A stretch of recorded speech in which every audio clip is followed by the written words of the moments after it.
Rama Rama, Hare Hare, Hare Krishna, Krishna Krishna, Hare Hare, Hare Rama, Rama Rama, Hare Hare, Hare Krishna, Krishna Krishna, Hare Hare, Hare Rama, Rama Rama, Hare Hare, Hare Krishna, Krishna Krishna, Hare Hare, Hare Rama, Rama Rama, Hare Hare, Hare Krishna, Krishna Krishna, Hare Hare, Hare Rama, Rama Rama, Hare Hare, Hare Krishna, Krishna Krishna, Hare Hare, Hare Rama, Rama Rama, Hare Hare, Hare Krishna, Krishna Krishna, Hare Hare, Hare Rama, Rama Rama, Hare Hare, Hare Krishna, Krishna Krishna, Hare Hare, Hare Rama, Rama Rama, Hare Hare, Hare Krishna, Krishna Krishna, Hare Hare, Hare Rama, Rama Rama, Hare Hare, Hare Krishna, Krishna Krishna, Hare Hare, Hare Rama, Rama Rama, Hare Hare, Hare Krishna, Krishna Krishna, Hare Hare, Hare Rama, Rama Rama, Hare Hare, Hare Krishna, Krishna Krishna, Hare Hare, Hare Rama, Rama Rama, Hare Hare, Hare Krishna, Krishna Krishna, Hare Hare, Hare Rama, Rama Rama, Hare Hare, Hare Krishna, Krishna Krishna, Hare Hare, Hare Rama, Rama Rama, Hare Hare, Hare Krishna, Krishna Krishna, Hare Hare, Hare Rama, Rama Rama, Hare Hare, Hare Krishna, Krishna Krishna, Hare Hare, Hare Rama, Rama Rama, Hare Hare, Hare Krishna, Krishna Krishna, Hare Hare, Hare Rama, Rama Rama, Hare Hare, Hare Krishna, Krishna Krishna, Hare Hare, Hare Rama,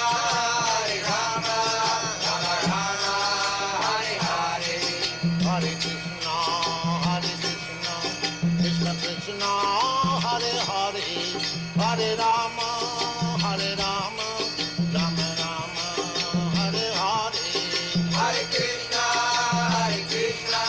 Krishna Krishna, Hare Hare, Hare Rama, Rama Rama, Hare Hare, Hare Krishna, Krishna Krishna, Hare Hare, Hare Rama, Rama Rama, Hare Hare, Hare Krishna, Krishna Krishna, Hare Hare, Hare Rama, Rama Rama, Hare Hare, Hare Krishna, Krishna Krishna, Hare Hare, Hare Rama, Rama Rama, Hare Hare, Hare Krishna,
Hare Krishna,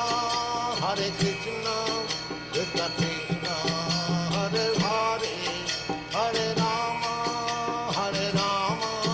Rama Rama, Hare Hare. Hare Krishna, Krishna Krishna, Hare Hare, Hare Rama, Rama Rama, Hare Hare. Hare Krishna,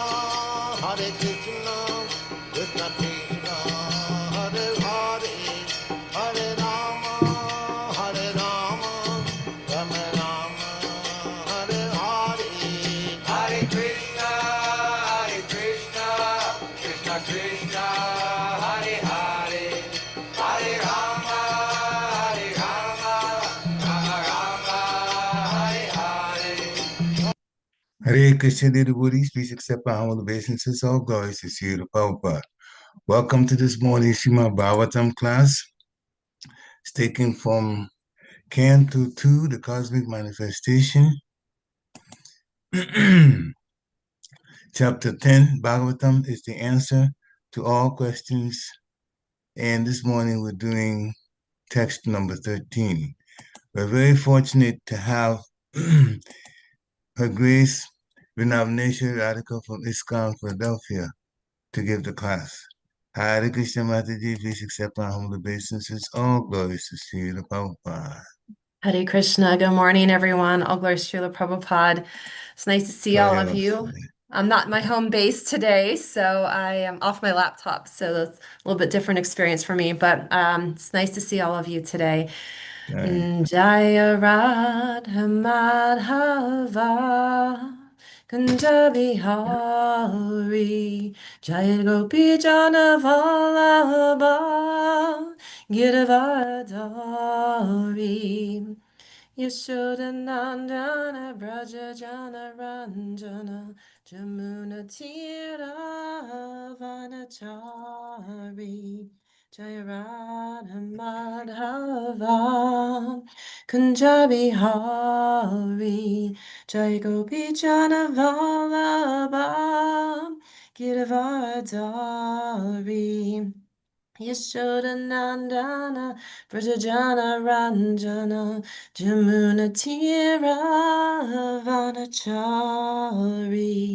Jaya Radha Madhava Kunja Bihari Jaya Gopi Jana Vallabha Giravardhari Yashodanandana Vrajajana Ranjana Jamuna Tira Vanachari Hare Krishna, Krishna Krishna, Hare Hare Hare Rama, Rama Rama, Hare Hare. Hare Krishna, Krishna Krishna, Hare Hare. Hare Rama, Rama Rama, Hare Hare.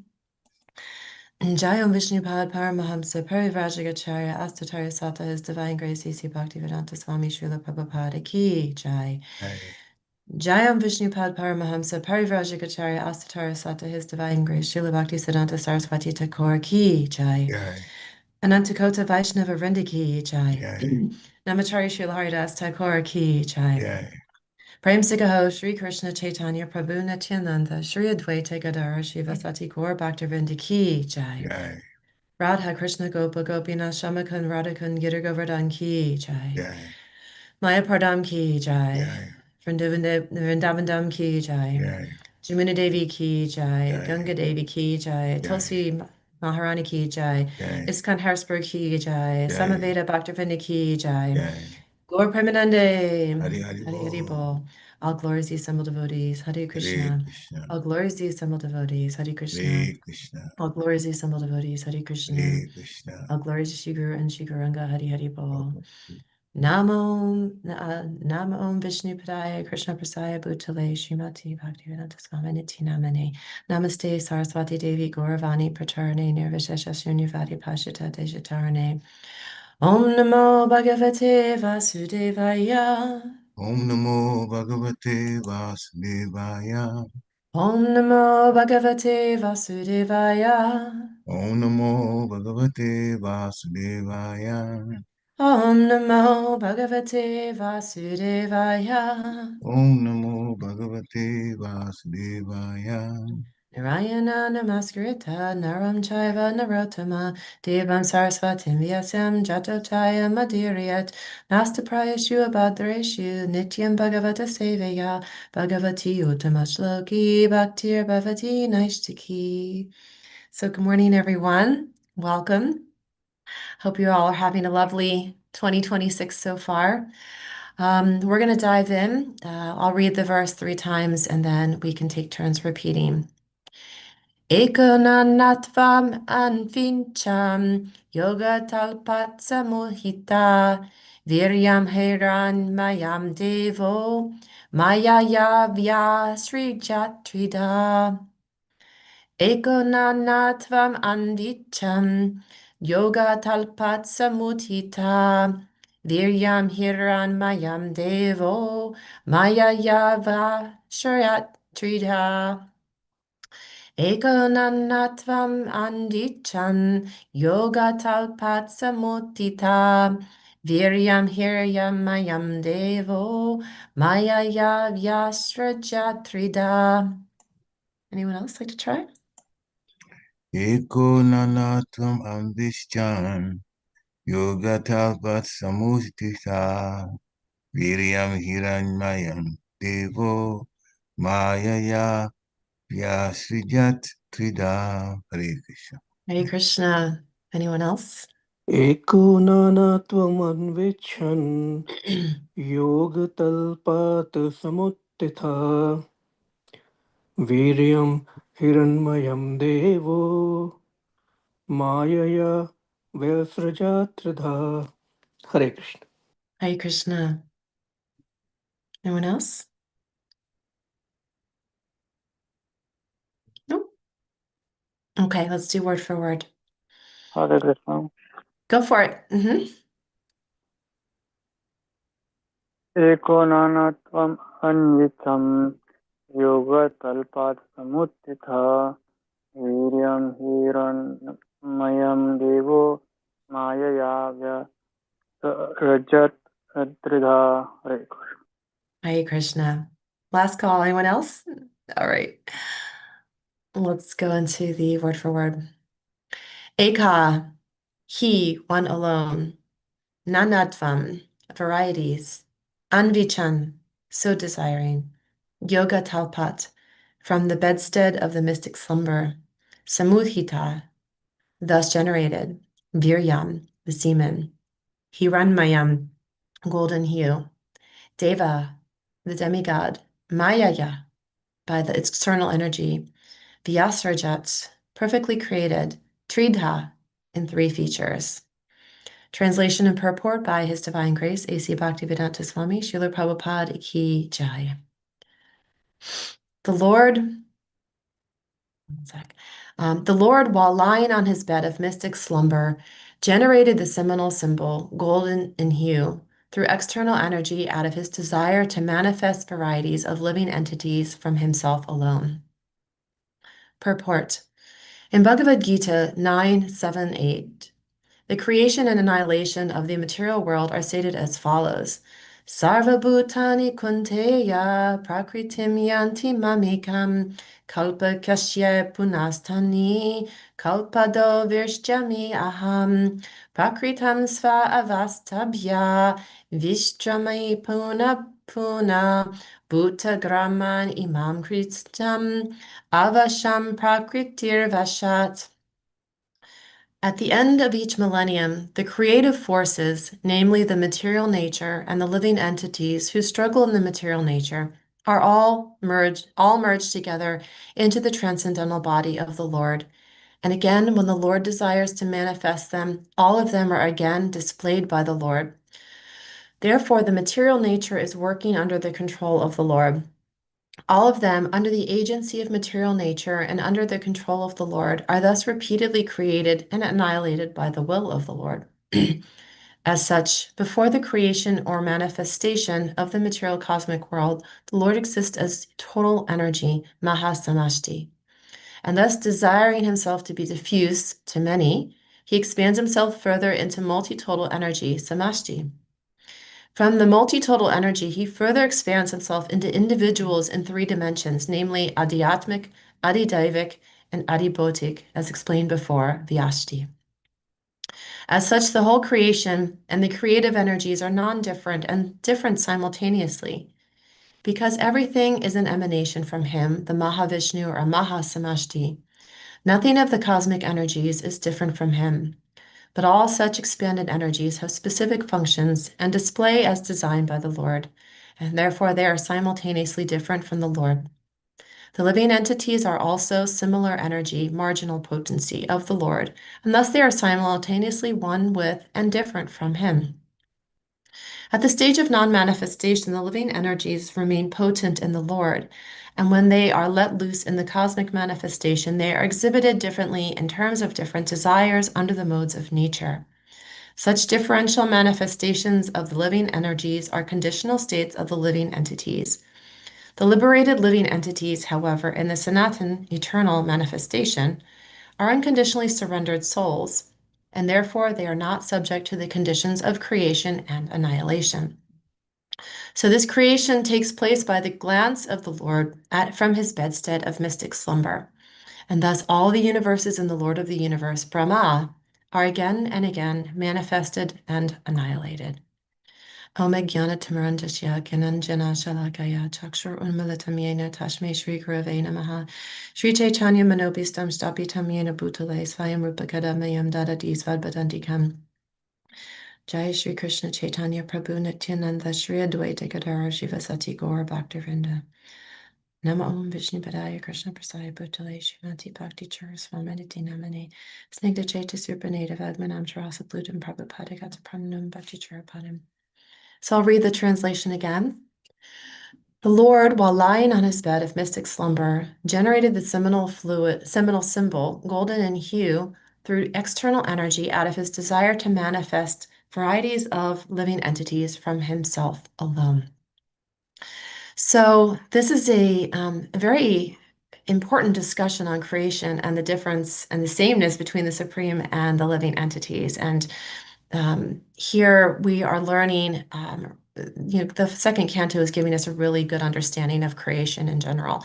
And Prabhupada references the Bhagavad Gita right out of the gate. His first thing in this purport is referencing the Bhagavad Gita shlokas. So I wanted to take us to that first and foremost and give a little bit more of context around those because Prabhupada took some time to also reference those.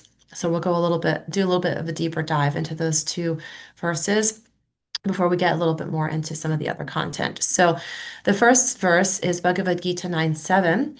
Sarva bhutani kunteya prakritim yanti mamikam kalpakashya punastani kalpado virjami aham. And the translation is, O son of Kunti, at the end of the millennium, all material manifestations enter into my nature.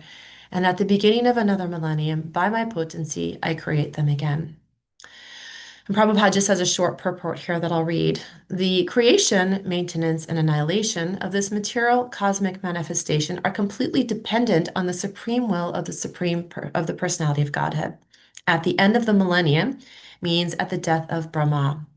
Brahma lives for 100 years, and his one day is calculated as 4,300,000,000 of our earthly years.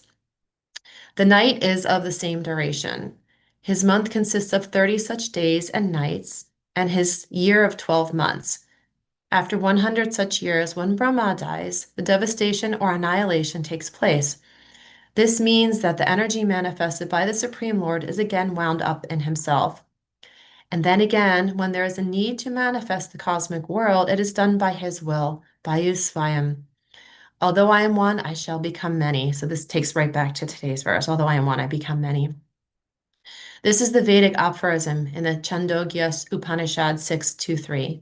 He expands himself in this material energy, and the whole cosmic manifestation again takes place. So the next verse that Prabhupada references, he references them together in this today's purport. Prakritim svam aya avai stabhya vīryaṁ puna puna bhuta gramamam imam kristam avashyam prakritir vashat. And the translation is, the whole cosmic order is under me. Under my will, it is automatically manifested again and again, and under my will, it is annihilated at the end. And the purport here, again, just a couple of paragraphs, but very clear, gives us a very good understanding, ties back to today. This material world is the manifestation of the inferior energy of the Supreme Personality of Godhead. This has already been explained several times. In the creation, the material energy is let loose as the Mahatattva, into which the Lord, as his first Purusha incarnation, Mahavishnu, enters. And then we're talking about Mahavishnu today. He lies within the causal ocean and breathes out innumerable universes, and into each universe the Lord again enters as Garbhodakshayi Vishnu. Each universe is in that way created. He still further manifests himself as Kshirodakshayi Vishnu, and that Vishnu enters into everything, even into the minute atom. The fact is explained here. He enters into everything. Now, as far as the living entities are concerned, they are impregnated into this material nature, and as a result of their past deeds, they take different positions. Thus, the activities of the material world begin. The activities of the different species of living beings are begun from the very moment of creation. It is not that all is evolved. The different species of life are created immediately along with the universe. Men, animals, beasts, bird. Everything is simultaneously created because whatever desires the living entities had at the last annihilation are again manifested. It is clearly indicated here by the word avashyam, that the living entities have nothing to do with this process. The state of being in their past life and the past creation is simply manifested again, and all this is done simply by his will. This is the inconceivable potency of the Supreme Personality of God. And after creating different species of life, he has no connection with them. The creation takes place to accommodate the inclinations of the various living entities, and so the Lord does not become involved with it. So these purports that Prabhupada has, or these two verses that Prabhupada has talked about here, is really giving a very clear understanding, I think, about how the Lord is creating, how but he's separate and also the same. And we get into that, and we know this concept of Chinta Beta Tattva, right? And this is the simultaneously one and different, and the sameness and the difference that comes as a result of that manifestation.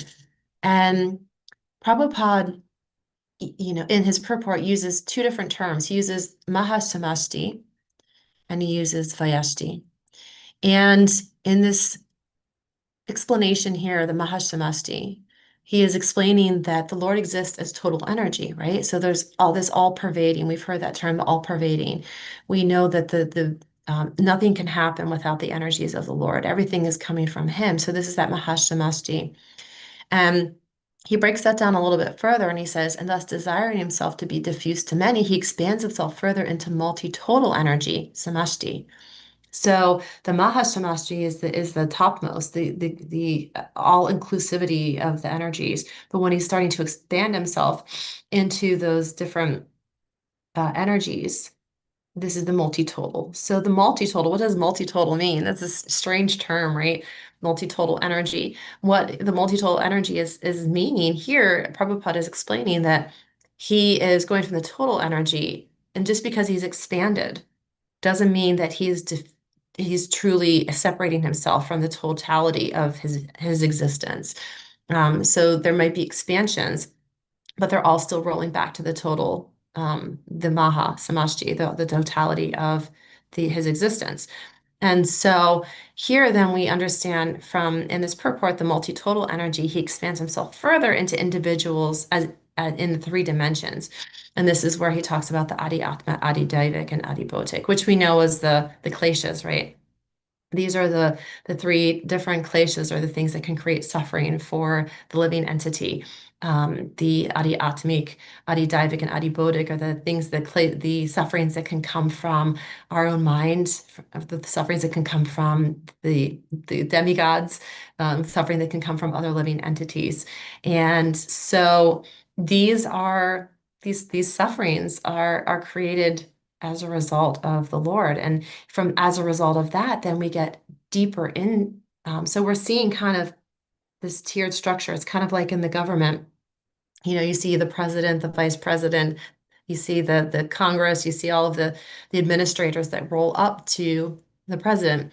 And so we're seeing this here is this kind of this structure, hierarchical structure that is being laid out. We've heard about this, right? We all have learned about this in different classes, Bhagavatam class or Bhagavad Gita class, that we understand this hierarchical system that is created.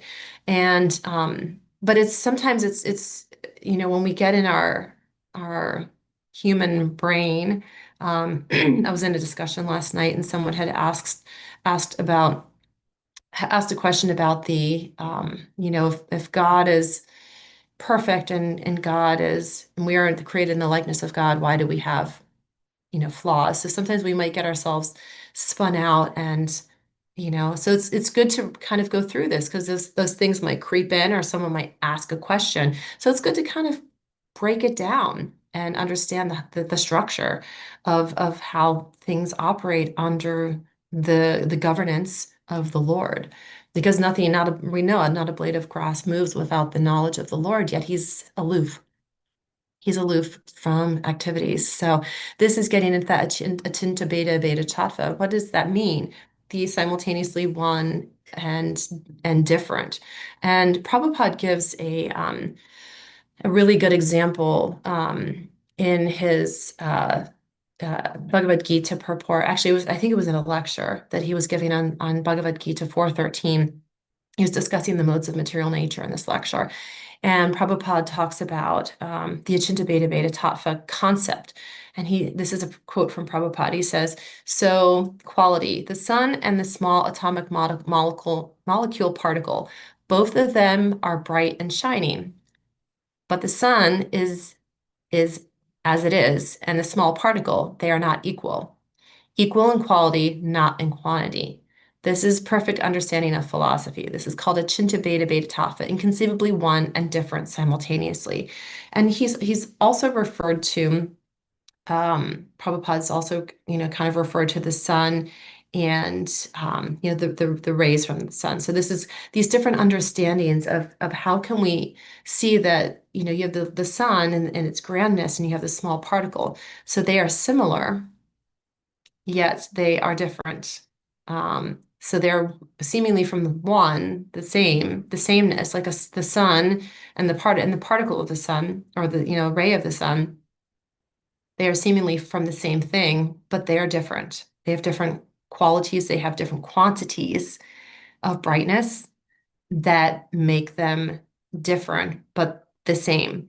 And so as we look at ourselves in the living entity, and this is coming up to the question last night, and there was kind of a discussion about it. And there was two different, kind of presentations on this question. And it was, one of the ways that we need to look at it is that we are, so the question was, again, if God is all perfect, why would he create imperfect beings such as humans? And so we need to understand that, and as coming out of our desire, we have this desire to experience separate, right? This is our rebellious nature as humans. We have this desire as living entities. We have a desire to experience separately from the Lord, which then puts us into the material energies. And the material energies are different, right? We can see from this hierarchy, he's created the kleshas. He's created the modes of material nature. Why? He's created the imperfections. We know that there's the four defects of the living entity. We have the four defects. We have propensity for lying and cheating. We have imperfect senses. So there's two others which escaped me at the moment, but those are the, especially the two. There are bodies, our bodies break down, but these things happen because we have decided to, as material energies are temporary, they're impermanent. So that impermanence inherently creates these, it's not a flaw, but it is a defect in the fact that it is not perfect. Only the Supreme Lord is completely perfect. But our spirit soul, and this is the other conversation point that came in last night, the spirit soul is this part and parcel of the Lord. And so when we think about the sun and the rays, or the particle of light, that it is in sameness, but in lesser quantity. So some of the qualities are the same, but the quantities are less. So this then gives us where we are as the living entity. So we have the soul. The soul cannot be destroyed. It's immeasurable. The soul is it's inconceivable. It's amazing that we know, and when we were studying about the soul in Bhagavad Gita, all these different adjectives that come out regarding the soul, that it is it's also immortal. This it's non-ending, and so it's part of the Lord, but the soul is not God. Is part of God. And so this is part of, again, this Achinta Beta Tattva. And so in the purport for today, I pulled this out into my notes in Prabhupada's purport for today. He says, as such, the whole creation and the creative energies are non-different and different simultaneously. And this is where sometimes our brains can kind of get spun around. It's like, it's hard for the material brain to wrap its head around a sameness and a difference at the same time. And so we have to just accept it, right? This is where some of that strata comes in. It's like that faith. We just accept it, that we can't understand everything, because there's the expansion of God is beyond what our brains can understand. And someone last night made a very beautiful comment. She was sharing about, there was a philosopher that there was a discussion had come up about this Indian philosopher that she had heard, and she was sharing that he's an amazing intellectual, but when it comes to bhakti, he misses the point, because bhakti is beyond conception. It's beyond the intellect. It's beyond anything that we could possibly philosophize over. And so therefore, when we think about bhakti is our relationship. It's more than a relationship, though, because in a relationship, we are ultimately trying to understand the beloved. The beloved is the goal. This sambandha gyan, this is the sambandha abhideya prayojana. So we have this goal in the process to understand, to have that sambandha gyan, that knowledge of the relationship is through understanding of our beloved. The beloved is God. And through that understanding, that's bhakti. We are trying to know them. But this is coming from, it can be intellectualized to a degree through our brain processing the knowledge, but it's a heart. It's coming from the heart. So therefore, we take things that our brain can't actually truly conceive of this. So we can talk about it, we can have discussions and understand the hierarchical system. But when it comes to Achinta Beta Tattva, it's very complex topic. And so it's simple but complex. So Prabhupada says here, because everything is an emanation from him, the Mahavishnu or Maha Samasti, nothing of the cosmic energies is different from him. But all such expanded energies have specific functions and display as designed by the Lord, and therefore they are simultaneously different from the Lord. The living entities are also similar energy, the marginal potency of the Lord, and thus they are simultaneously one with and different from him. So this is kind of going into what we were talking about. I was talking about in another group last night, that this simultaneously similar, because we are in marginal potencies, We have the material and the spiritual combined. We have our atma, we have our param atma, that's spiritual, but we're covered over in the material bodies. And we're navigating the material energies. We are governed by the modes of material energies. And so we will only come out of that. We will only escape the modes of material energies. We will only escape the kleshas, the adi atmic, adi bodhic, adi daivik. We can only escape that when we truly ascend to the Lord's abode. Until then, even the demigods, they are all still subject to the same kleshas. They're still subject to the same modes because they are still also navigating the material energies. Now they're in higher planets, but they are not outside of those same sufferings. And we can see it in Bhagavatam, right? We see, looking at the different stories, we see the sparring between the demigods. We see, Lord Indra had to come down and, he was incarnated into the body of a hog and had his family. And, we see the arguments between the gods and the demigods, and Indra's always causing some problem somewhere. And, so you can see these things occurring, even in the, even in the demigods. There's jealousy. Where does jealousy come? That's from the mind. The Adi Atmika, they cause each other problems. They cause the Adi Daivika, they cause each other problems, the demigods. So we can really start to understand that truly there's not so much of a difference. It's just that have a longer lifespan and some more powers, but they're still suffering in the same ways that we are, and have the same opportunities as well. The same opportunities. They're just more, they have a deeper relationship with the Lord at that point. So this is, so from today's verse, I wanted to also get into some of Prabhupada's purport at the bottom. He says, at the stage of non-manifestation, the living energies remain potent in the Lord. And when they are let loose in the cosmic manifestation, they are exhibited differently in terms of different desires under the modes of nature. I love this. I love this concept, right? So this is when they're let loose in the cosmic manifestation, they're exhibited differently in terms of different desires under the modes of nature. So who lets them loose? That's what I want to know. That's my question for the day. If anyone has an answer there, who lets them loose? So the Lord, of course, is maybe casting the energies out into the material energies. We desire, we are,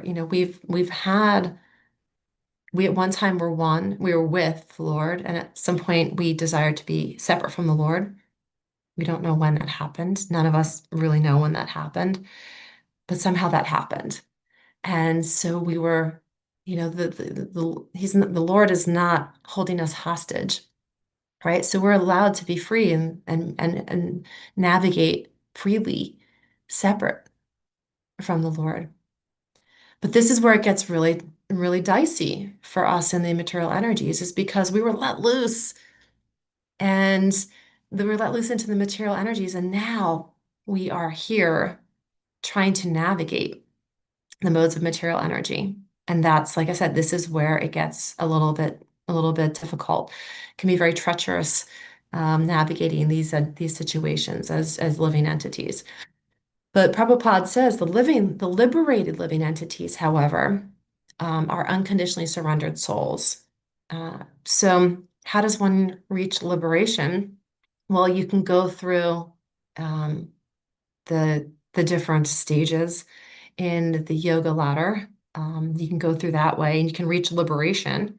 But truly, the true liberation comes from that devotional relationship. So when we ultimately completely surrender ourselves to our devotional activity, to surrender ourselves to God, that is really when we are taken, when the Lord can decide, okay, this person is ready. They're completely surrendered. Everything they do is for the relationship with me, and therefore they are, they're free.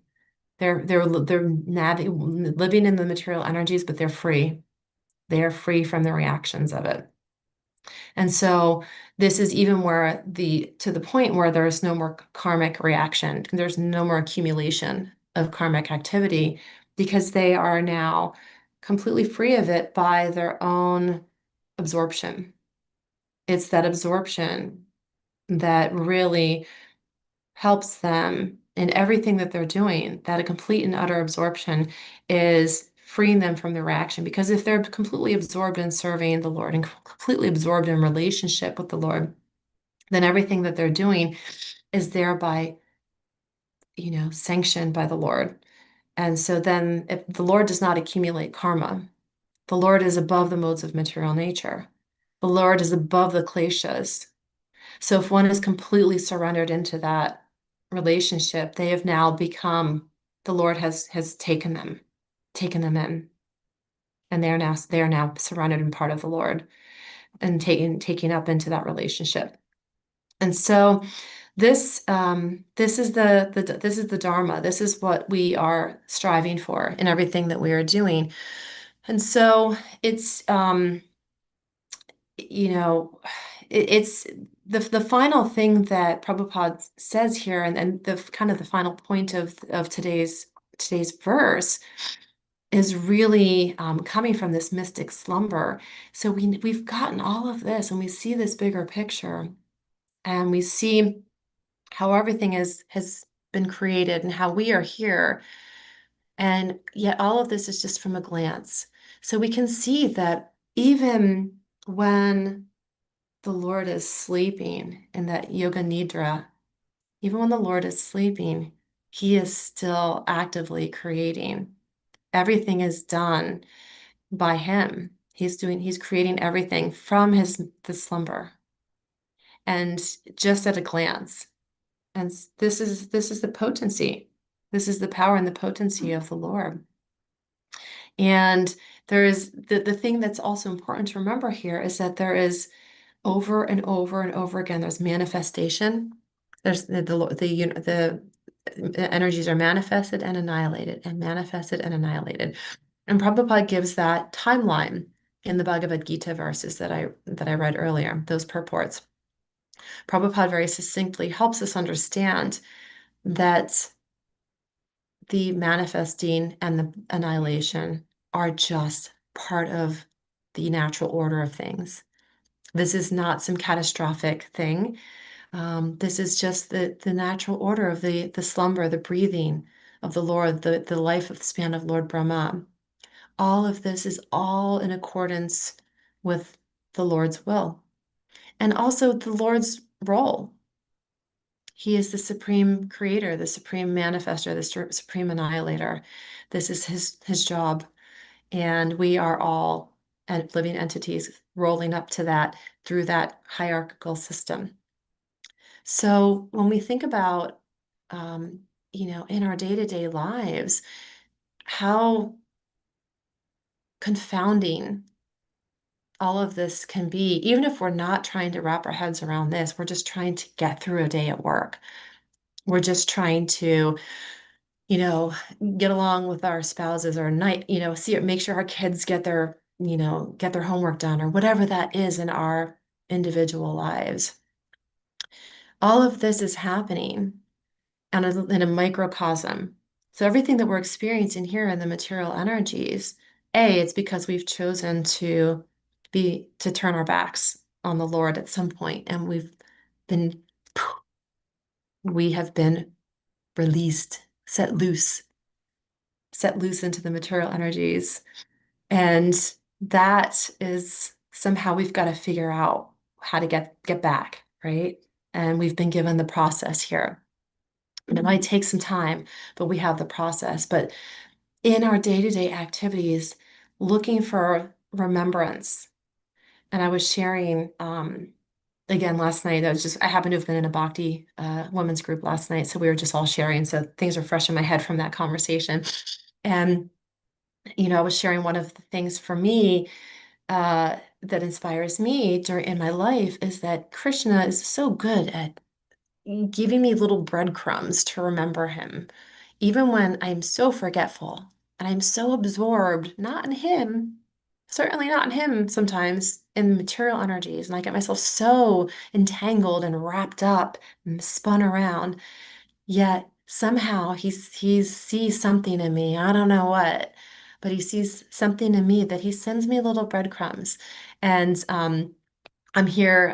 I'm here in Vermont with my husband. We're having. I ski. I've skied since I was a kid, and so I'm having a little recreation for a couple of days and just hitting the slopes just to kind of get some winter energy. And I was sitting in the cafeteria by myself, and my husband was, he doesn't ski, so he was back in the room, and I was just looking around, and I was just thinking about the mountain. I was thinking about my life, and all of a sudden my ear perked up, and I tuned in because they always have music playing at these places, so sometimes you just tune it out. My ear perked up, and I was like, I heard the Maha Mantra. I was like, what? And I tuned it a little more closely, and sure enough, um it was my sweet Lord. And it was at 1:08. I kid you not. It was at 1:08 in the afternoon, and I was sitting there having my lunch, and my sweet Lord came on at 1:08 in the afternoon. And I was just like, all right, thanks. And then my husband called me, right? And as soon as I picked up the phone, I was like, my sweet Lord's on right now. And we were like, oh my God. Um, but it's, Krishna has, we all have our ways that Krishna communicates with us. Some people have different ways. It might be something with an interaction with a devotee or a deity or whatever that is. Krishna knows how to get our attention. And that's the beautiful thing, that he knows what the remedy, he knows the medicine, especially when we've expressed interest. And when we've made that attempt at connecting with him, and when we've shown that desire, then he'll grab us. He won't let us go. And there's some faith in that. If we make the endeavor on a regular basis, and we don't turn our backs to him, if we really just keep trying, and it's not going to be perfect, and we're going to fall down, and we're going to have issues in life, and times when maybe our rounds are just not very good, or maybe we're struggling to pay attention in class, or maybe we're just not feeling connected. We all go through cycles. um, but Krishna is so skillful that as long as we continue to make the endeavor, the key is to never let any of those things derail us completely. No matter how hard something might get, no matter how um, hopeless we might feel in a situation, or how separate we might feel from Krishna at any given time. Krishna does not, if we continue in our endeavor, whatever that, even if it's just chanting our rounds, no matter what, or coming to class or talking to a devotee, no matter what, if we don't let go of that life, the life preserver, as long as we don't let go, and Krishna will hold us close to him. And sometimes even if we let go, he'll pull us back anyway. But it's the endeavor he's looking for. And he gives us little ways, little breadcrumbs that lead us back to him. And like I said, he knows how each one of us needs to. He knows how each one of us needs to hear and needs to connect to him. So I just looked at the time. I've been talking away here for a little bit. And it's 8:45. So I will open it up to any questions, reflections, and yeah, any Hare Krishna. thoughts. Thank you very much for a nice lecture, and I see you took a little time off of your work schedule, to get a Yeah. little break with your husband, and we get that now, and that's why you're not home in the regular setting. Thank you for also describing this Achinta Veda Tattva. Yes, part of it is definitely over our heads, because we only have so much intelligence. But still, our surrender to the Lord is very important. That we made that clear. And that's what works. We don't have to know everything about Krishna, but if we surrender to him, that he is the Supreme Personality. Papa said that much you should know, that he is the Supreme, nobody's at his level. And we surrender to him. So dear devotees, this is the time to unmute yourself, ask questions, talk about some takeaways, and share like that, so we all can participate. Hare Krishna. Any questions or comments?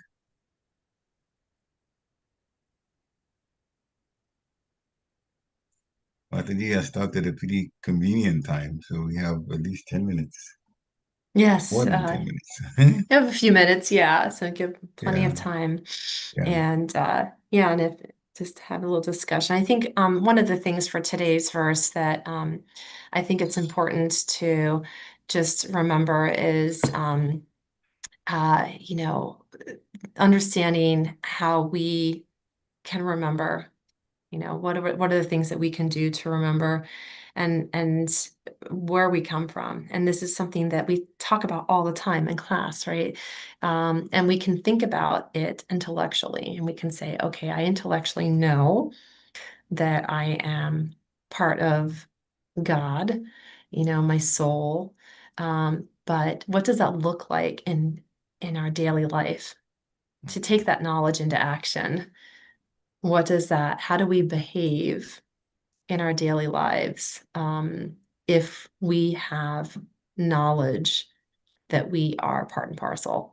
So, and there's so many different, you know, Arjuna asks Krishna on the battlefield, you know, what does it look like? You know, what does someone look like? What do they do? How do they act?